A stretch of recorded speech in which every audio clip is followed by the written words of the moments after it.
Bienvenue à Infosoir, voici les titres. Le président du gouvernement autonome d'Andalousie est à Rabat. Juan Manuel Moreno est accompagné d'une délégation composée de 60 hommes d'affaires. Le Maroc est le premier partenaire économique de la région andalouse. Le monde célèbre la journée mondiale de lutte contre la désertification et la sécheresse, une journée instaurée par l'Organisation des Nations Unies il y a 25 ans. Au Maroc, un projet pilote est lancé à Ouarzazate. Des arbres sont plantés autour de la ville pour créer une ceinture verte. En Algérie, l'ancien patron des patrons, Ali Haddad, est condamné à 6 mois de prison ferme. Il était poursuivi pour possession de 2 passeports. Il fait partie d'un groupe de personnalités proches de l'ex-président algérien Abdelaziz Bouteflika, visé par des enquêtes judiciaires. Enfin, nous irons à Marrakech pour des ateliers de formation de jeunes humoristes, des sessions d'écriture, de comédie et d'art dramatique prévues dans le cadre du festival Marrakech du Rire. Les humoristes présentent un spectacle collectif pendant le MDR. Madame, Monsieur, bonsoir. Pour son premier déplacement officiel, le président du gouvernement autonome d'Andalousie a choisi le Maroc. Juan Manuel Moreno est arrivé à Rabat avec une délégation composée de 60 hommes d'affaires. Avec des échanges annuels de 900 millions d'euros, le Maroc est aujourd'hui le premier partenaire économique de la région andalouse. Reportage Mustafa Sadouni, le récit est de Hind Ben Abdenbi.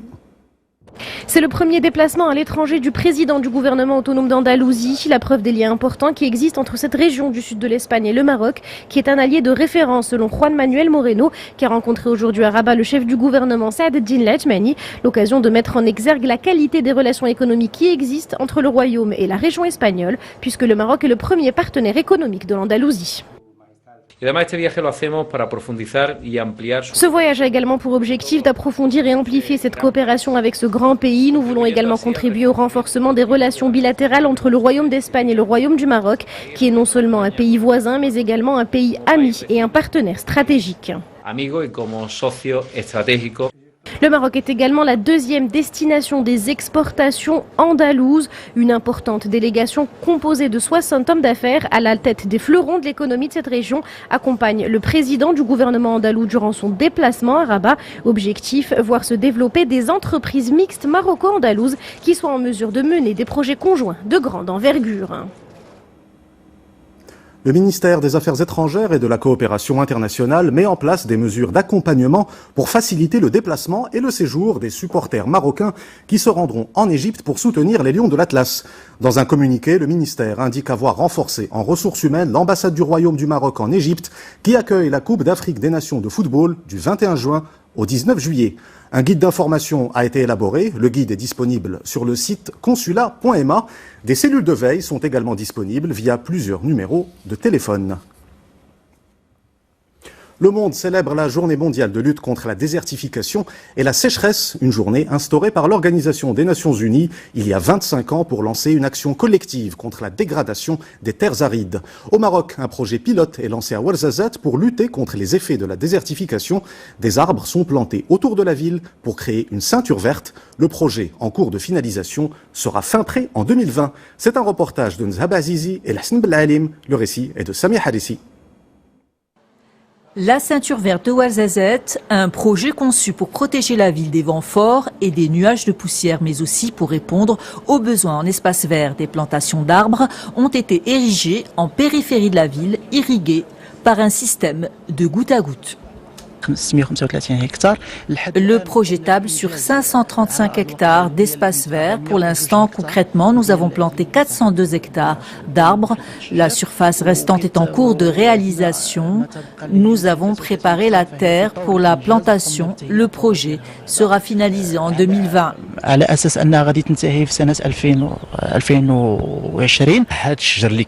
Les arbres qui sont plantés ici comblent un déficit, celui de l'alimentation des abeilles. La plupart des arbres qui existent dans la ceinture sont des faux poivriers et 2 variétés d'eucalyptus, des arbres qui fleurissent toute l'année, ce qui permet aux abeilles de produire du miel.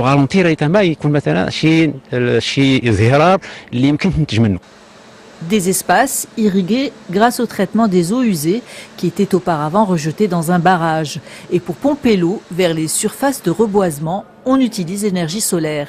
Différentes entités ont veillé à la réussite de ce projet, parmi eux le Haut Commissariat des eaux et forêts et l'association Terga qui chapeaute le volet technique de cette opération.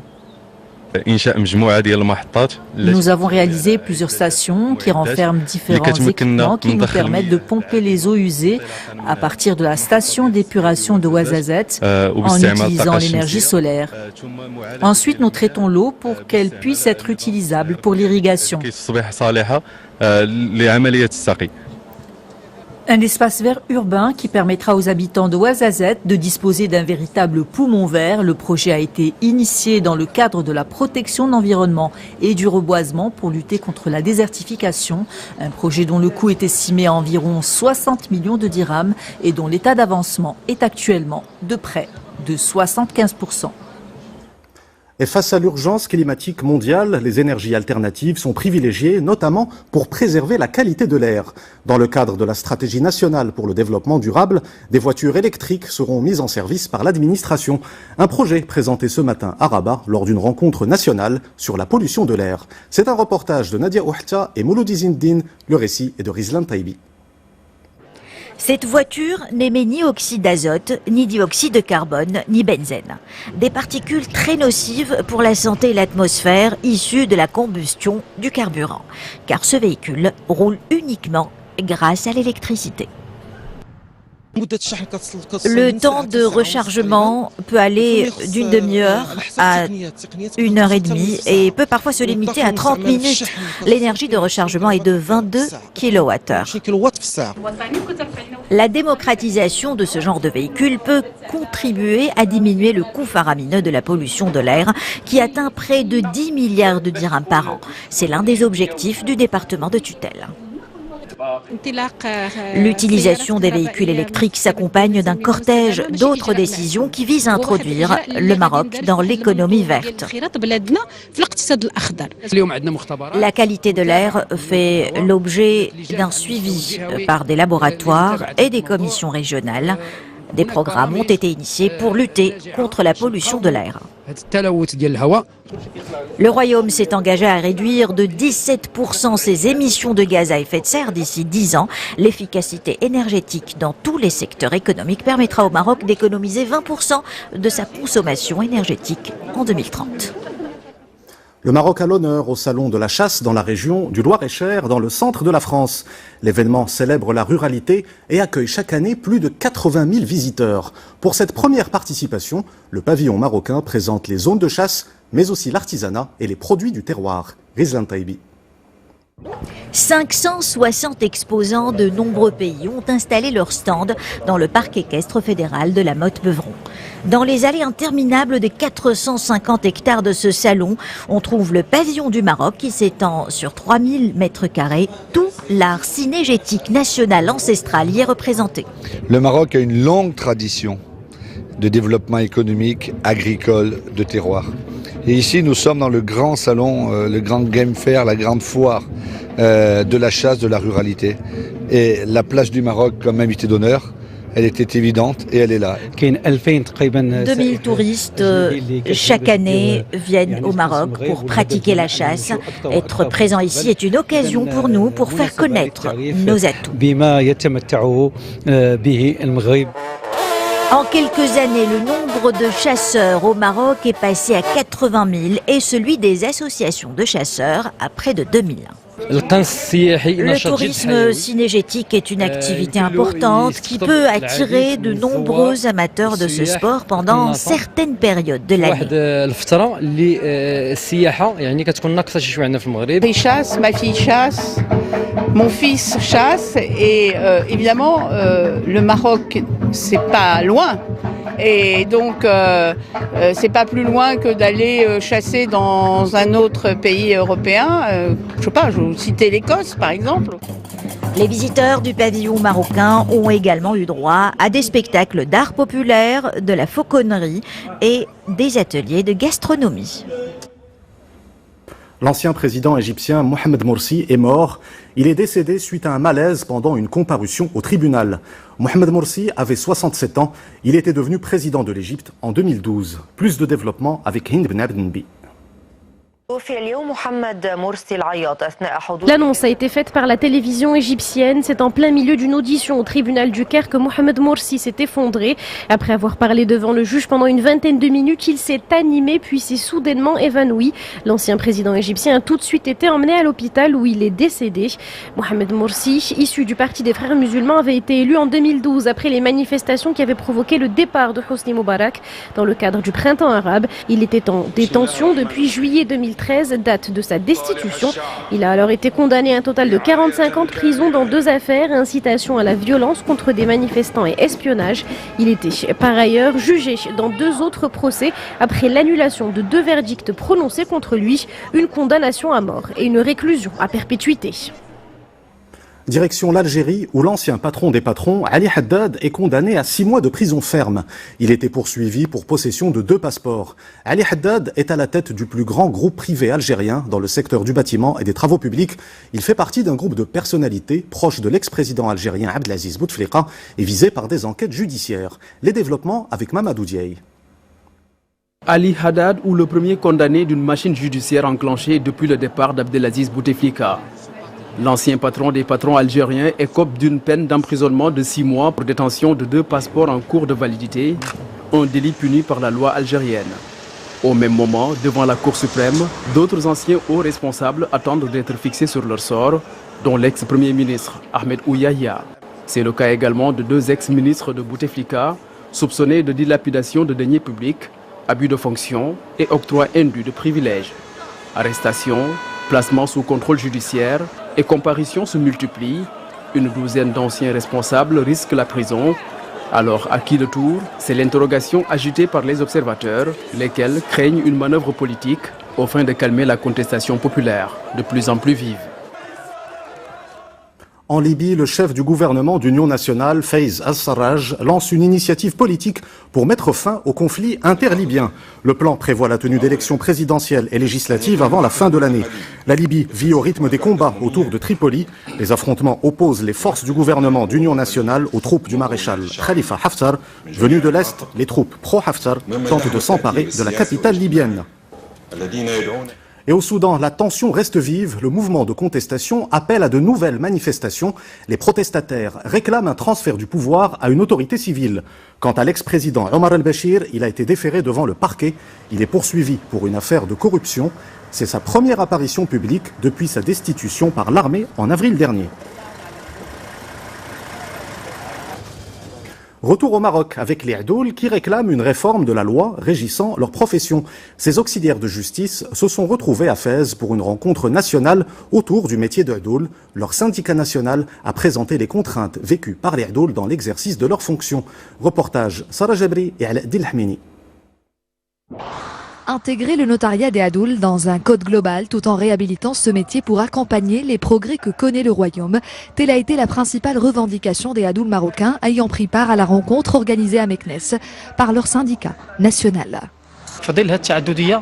Cette profession doit être protégée par des lois qui garantissent aux Adoul les mêmes droits que les notaires dans l'exercice du notariat. Il faut mettre à niveau et unifier ces lois.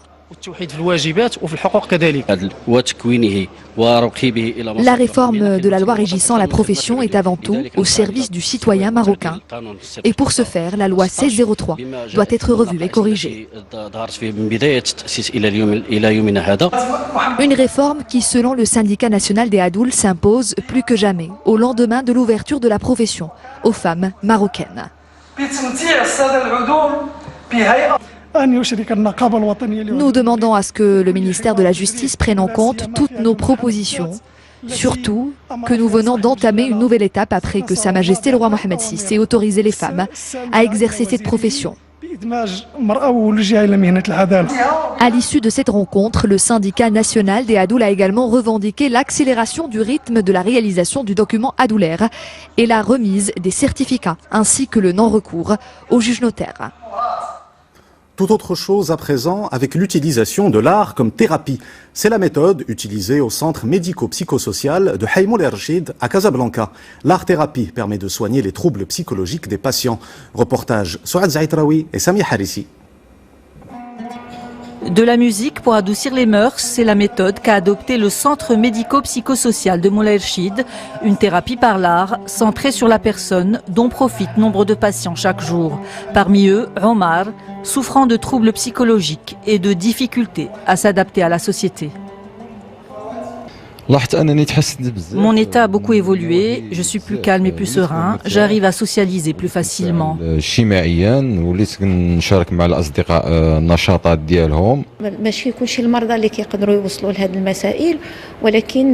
Tous les patients n'arrivent pas au même résultat, mais nous arrivons tout de même à réduire les symptômes négatifs qui bloquent le patient.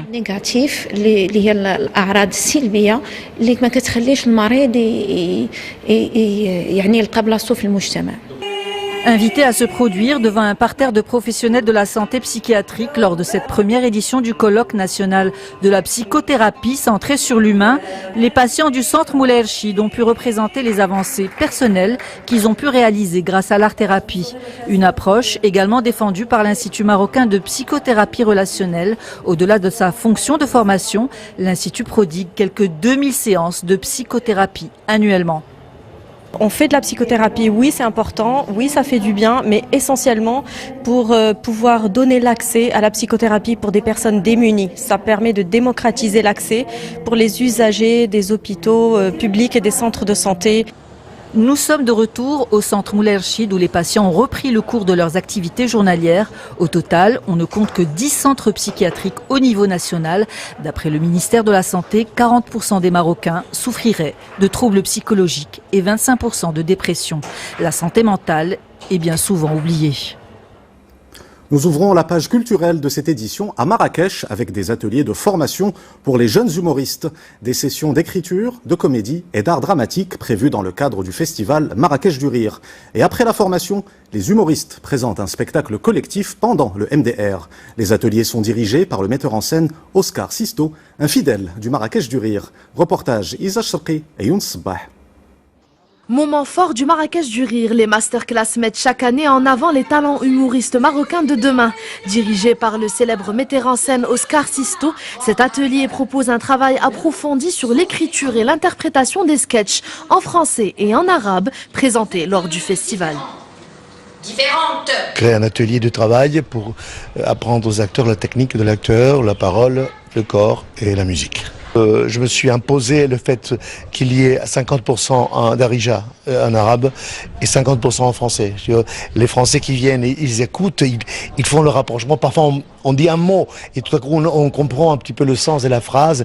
Et je trouve que ça, au lieu de nous séparer, ça nous rapproche. C'est toujours agréable de participer à ces masterclass dans lesquelles j'ai grandi en tant qu'artiste. Et c'est aussi une énorme responsabilité, celle de devoir transmettre tout ce que j'ai appris. Tout ce que j'ai pu adapter en moi, ce que j'ai pu recueillir auprès d'Oscar et surtout adapter le langage d'Oscar auprès des arabophones, etc. Et puis les aider à améliorer leurs textes. Une réelle opportunité pour ces humoristes en herbe qui se perfectionnent au fil des éditions. C'est la 3e année consécutive que je la fais et chaque année c'est différent. Chaque année on crée des sketchs, c'est du nouveau. Et le travail avec Oscar, je vais pas dire que c'est facile, c'est loin d'être facile, mais c'est des travails de jours, des heures, mais pour un bon résultat. Et au final, on est content du résultat et des retours des gens qui viennent nous voir. Et cette année, je considère que je suis un humoriste beaucoup plus accompli que l'année précédente. Jamel Debbouze, Oscar Sisto, Saad Mansour et toute l'institution du Marrakech du Rire, c'est... Il a parlé de moi. Pas encore? Non, ça va, tout va bien. Tout va bien? Tout va bien. On est gentil, non? Lancée il y a 8 ans, la masterclass du Rire s'impose aujourd'hui comme un espace de formation et d'expression et a déjà formé près de 120 talents. Le festival de Fès des musiques sacrées se poursuit. Hier soir, sur la place Bab el Makina, le public avait rendez-vous avec l'emblématique Marcel Khalifa. L'artiste libanais a revisité son répertoire composé d'hymnes militants faisant partie intégrante du patrimoine musical arabe. Reportage Sarah Jabri, Mohamed Isra et Soumia Douhaimi.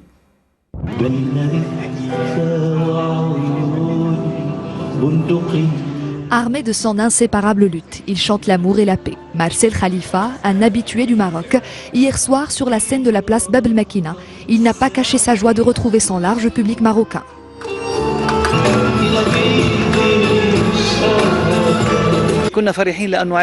Je suis très heureux de savoir que les gens viennent de partout pour assister à ce concert.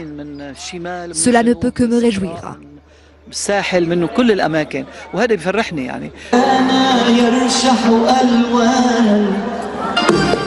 Rita, Anna Youssef, Oummi, des succès de Marcel que le public marocain connaît par cœur, des chansons devenues éternelles et universelles.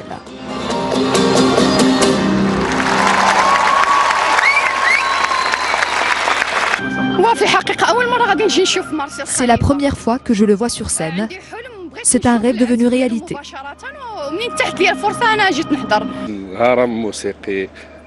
C'est un artiste hors pair qu'on ne présente plus. C'est une belle occasion pour ses fans d'apprécier ses chansons en direct. Marcel Khalifa est en tête d'affiche du Festival de Fès des musiques sacrées. Le public est très heureux de l'accueillir et d'apprécier ses chansons.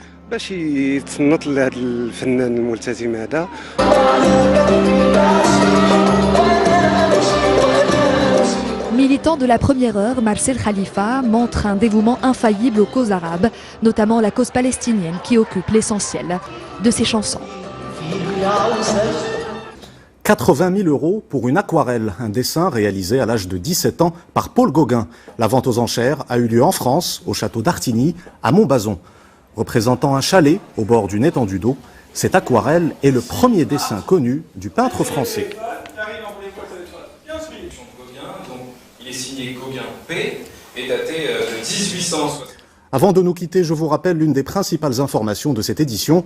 Le ministère des Affaires étrangères et de la coopération internationale met en place des mesures d'accompagnement pour faciliter le déplacement et le séjour des supporters marocains qui se rendront en Égypte pour soutenir les Lions de l'Atlas.